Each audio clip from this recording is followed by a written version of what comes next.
Pasok, pasok. Pasok, pasok, pasok. Pasok, pasok.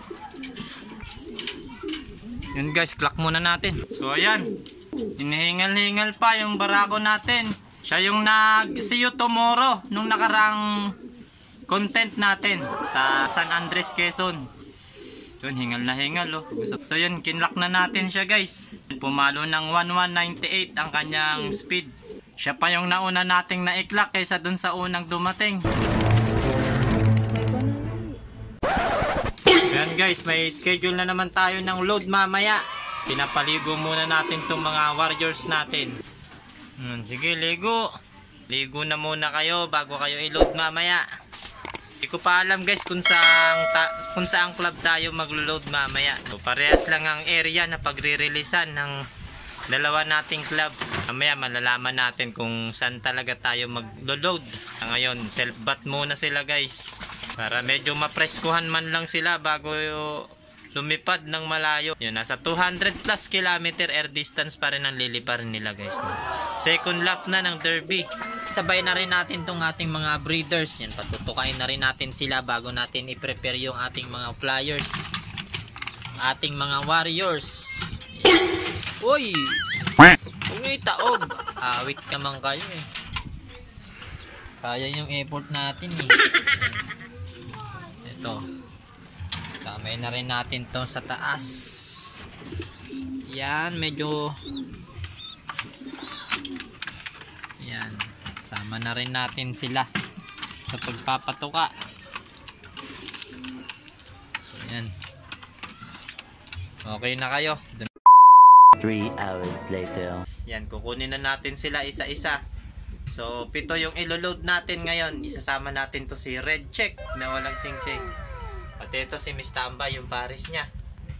1, 2, 3, 4. Yan, kasama rin yan. Puro magpares ang ikakarga natin ngayon. 4, 5. Yan, 5 dito. Tapos, nandun yung 2 sa kabila. So, basket muna natin sila guys. Yan, isa-isa na natin silang ilagay sa ating training box. Yun, naka-ready naman na dito. Yan, isa-isay na natin sila. Babay ka na muna sa pares mo.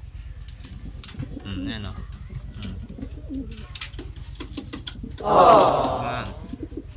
Paalam ka muna sa pares mo.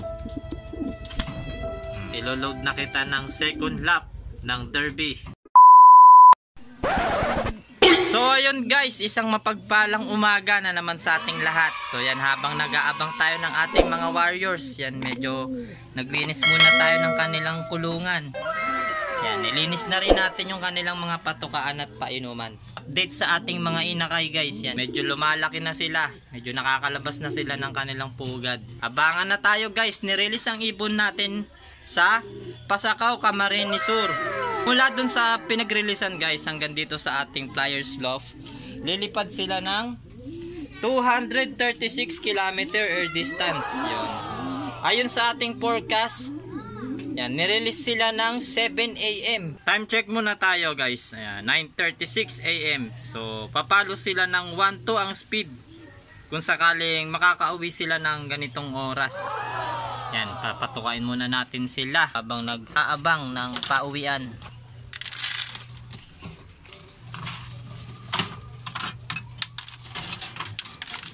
Sige, tuka muna kayo mga bugoy. Grabe, ang hirap ng walang cameraman. Balikan na lang natin sila mamaya. Prepare muna natin yung kanilang iinumin. Later. Abang-abang na tayo. Sa mga oras na to, lumilipad na yung ating mga ibon. So yun, maghihintay pa tayo. So abangan na. Yan, may ibon na tayo guys. Awit, kanina pa ako naghihintay dun. Nasa lisihan tayo. Pasok, pasok. Yan, may sticker pa naman yan guys. Kaso ang problema, matagal siyang tumatambay. Pasok. Yan. Tinatangay ng hangin. Oh no. Yun, halos magkasabay na silang dalawa. Yun, mga tinatangay ng hangin, napasarap pa.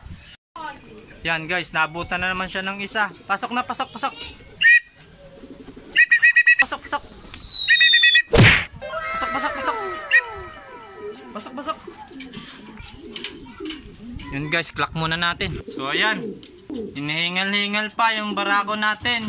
Siya yung nag-see you tomorrow nung nakarang content natin sa San Andres, Quezon. Yun, hingal na hingal oh. So yun, kinlock na natin siya guys. Pumalo ng 1198 ang kanyang speed. Siya pa yung nauna nating na-clock kaysa dun sa unang dumating. Ganyan na siya guys, yung ating si Miss Tambay. Yan, una siya dumating pero pangalawa pa rin natin siya na-clock. Yan, nag-speed lang siya ng 1190. So yan, meron na tayong pangatlong ibon guys. Sana may sticker rin yan. Wrong pick tayo. Oh no!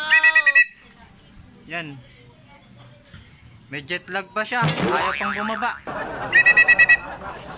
So yan guys, third bird natin. Yan, sayang guys. Ito yung kapatid niya guys. Yan, double banded din na si SWRPC natin. Yan yung kapatid niya.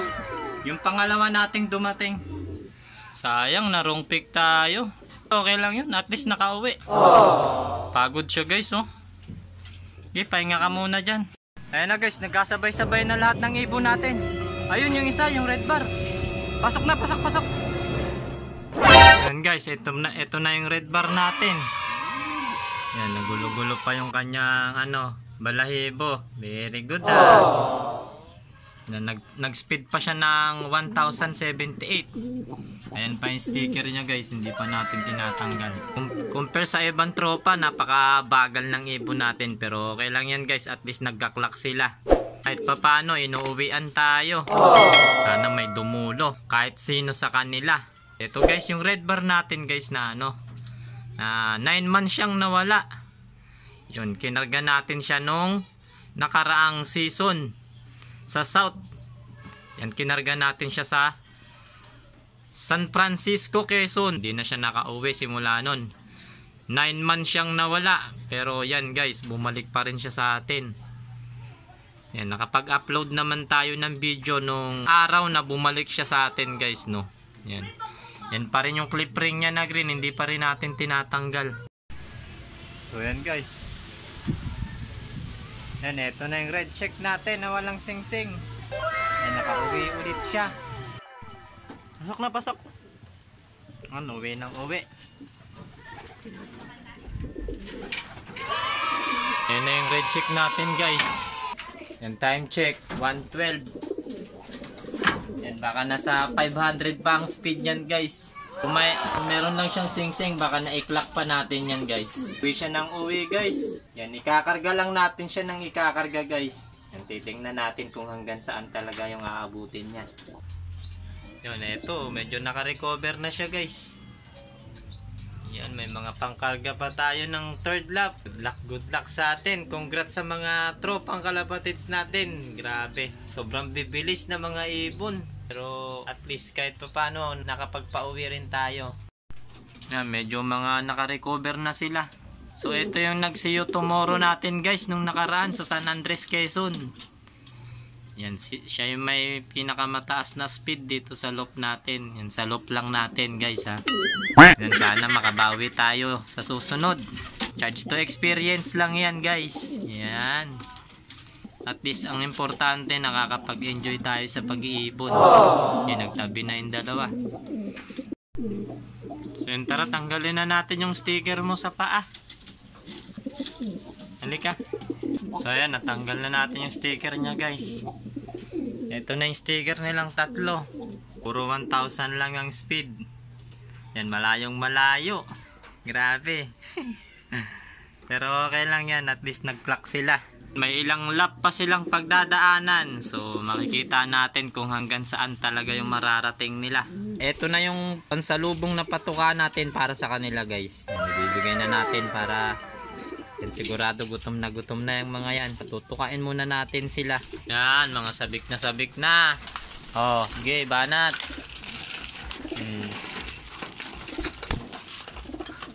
Yan guys, oh.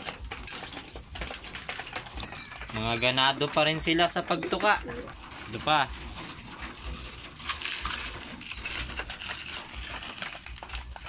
Bacon batch. So yan, wala naman tayong napapansin na matamlay sa kanila guys. Lahat sila ganadong tumuka. So yun guys, halos inabot na naman tayo ng maghapon. Kakahintay dun sa isa nating kulang.